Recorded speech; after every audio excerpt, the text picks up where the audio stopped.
Problem with the coil.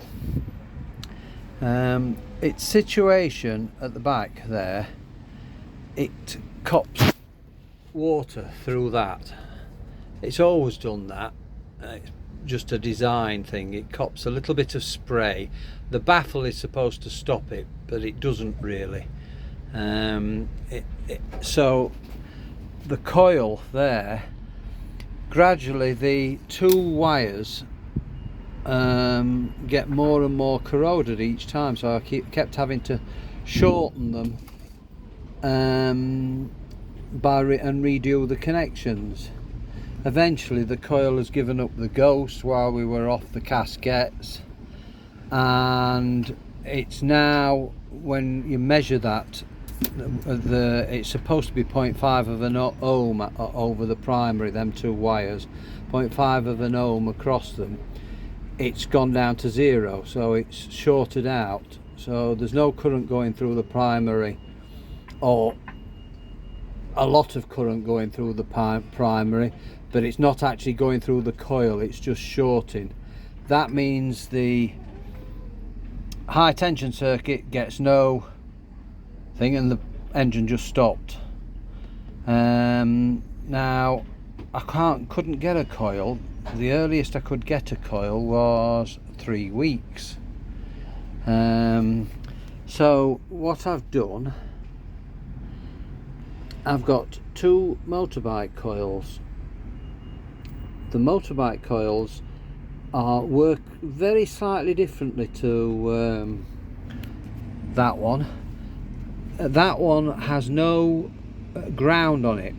The two bolt holes have no metal in them, they're just plastic, and it's all sealed in, and so the pulser goes to one end of the orange wire and the black and white wire, which is underneath there, underneath the bit of silicon, and that produces a waste spark system. The spark plugs fire on both the exhaust stroke and on the firing stroke, and both plugs fire at the same time. The lack of a earth or ground causes a problem on these, because these have obviously only one piston on each coil, but the current goes between the ground and the tab terminal. What I realised I could do is, providing I didn't touch the ground and I bolted two of them together, the two terminals then produce effectively one coil, driving the two HT leads. The only thing is I cannot bolt it down, because if I bolt it down it will redirect the current from the coils and it will interfere with the CDI, and things won't work. But by connecting them like that and putting them on the top of the, it's an electric start this, you couldn't do it on a with a manual pull start. Putting it on the top of the starter gear wheel cover, which is plastic, it means it's shielded from ground, and the current goes through the two primary coils, but it's effectively one coil, driving the two HT leads.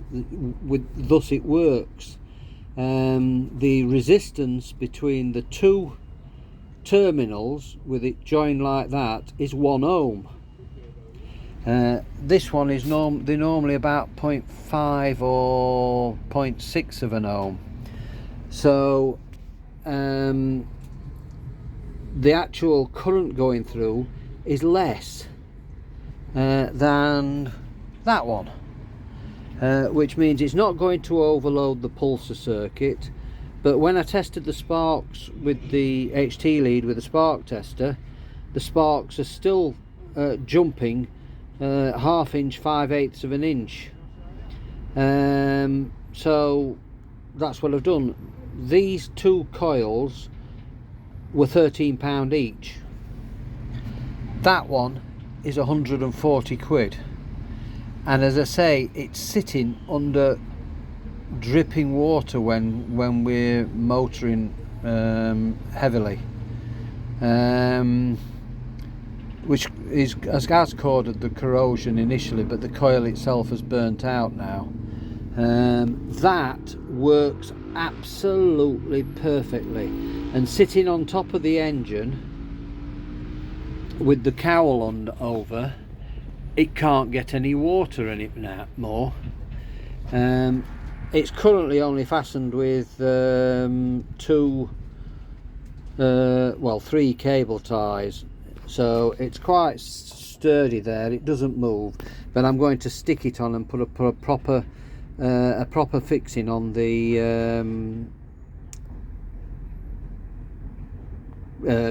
plastic cover, so it can become permanent, because I really think the actual coil system, the leads are a bit longer to the plugs, which are there and there, and it really does work. At the moment I've only got it connected via a big pair of chock blocks, but I shall put proper connectors on. It doesn't seem to suffer with that causing any problem. It probably would corrode, but when it's got proper terminals on, but it doesn't get any water. It's not getting any spray back from the cowl vent at all, and I actually think it's a better coil arrangement than the Yamaha one. If anybody can see any issues, if you could suggest them to me, but I don't think there is any. Incidentally, that is the fuel pump problem I had when we were coming out of Grand Harbour. That's a plastic pipe, and the fuel outlet to the carburetor was coming out of there. That pipe cracked, but there's two outlets, so I've redirected it to the second one, and that has been araldited back in place, inside and out, with a bolt through it. It was the only bolt I had, so it's a bit long. I could have cut it, but it doesn't seem to suffer, and it's araldited all the way through with a lump of araldite on the bottom of the nut, which completely seals the old petrol thing, and it runs through that one now. I think the reason there was two, I wasn't sure why there was two, but I think it's because the second one was for a return pipe running to the inset side of the filter, which we've got down there. It was a return, so that if you were getting any problems with air in or vapor locks in the top of the filter, it would clear that out. But we've not really had problems with that. But I shall probably replace that pump with a new one, a proper one, because it's mechanical and it goes through into the cylinder head. But this is working perfectly well, and I don't think it'll leak ever until that pipe breaks. Anyway, if this helps anybody who wants a coil on their Yamaha F25, and I'm assuming a Yamaha 20 or Yamaha 30 will be made in the same way, as long as it's only two plugs.